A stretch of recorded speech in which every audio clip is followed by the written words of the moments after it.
घेतलेली आहे. काय प्रकार आहे? PSC असं काही आहे का त्याच्यात? आणि घरच्यांना कोणाला अटक केली आहे का सगळ्या प्रकारे? नागेश जाधव वय वर्ष 21 गोखलेनगर वडारवाडी या ठिकाणचा हा मुलगा त्याच्या मैत्रिणीला भेटण्यासाठी कोथरूड हद्दीमध्ये गेलेला होता.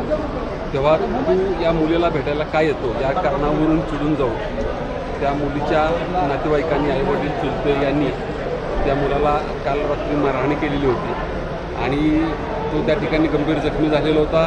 त्याला ससूनला शिफ्ट केलेलं होतं, मात्र त्या ठिकाणी त्याचं निधन झालेलं आहे. या संदर्भामध्ये कोथरूड पोलीस स्टेशन या ठिकाणी गुन्हा दाखल केलेला आहे.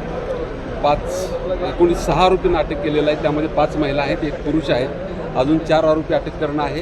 त्यांचं लोकेशन आम्हाला मिळत आहे. आम्ही संध्याकाळपर्यंत पुढच्या 4 आरोपींना अटक करू. सर, का मारहाण झाली? संबंध होते एकमेकांसोबत त्यांचे, तो भेटायला कशासाठी गेलेला होता? ते दोघं एक मित्रमैत्रिणी होते. त्यामुळे तो त्या मैत्रिणीला भेटायला त्या ठिकाणी जात होता. तर त्या मुलीला का वारंवार भेटायला येतो या कारणावरून त्याला ती मारहाण झालेली. सर, पण मग यांची आधीची ओळख होती काय?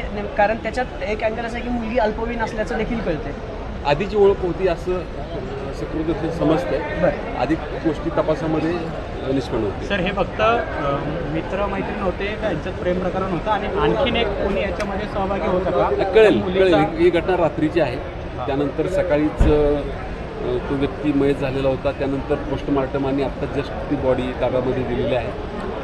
अधिक उलगडा होईल तसं आम्ही तुम्हाला ब्रीफ करू. मुलीने मेसेज करून त्याला बोलवलं का कुटुंबाने तिच्या मोबाईलवर? नाही, मी त्या तपासातल्या गोष्टी आहेत त्या निष्पन्न होतील. किती ताब्यात घेतले सर आपण? एकूण 6 आरोपी ताब्यात घेतले. ठीक आहे. अटक केलेली आहे सर? हो, अटक केलेली. Thank you sir. थँक्यू.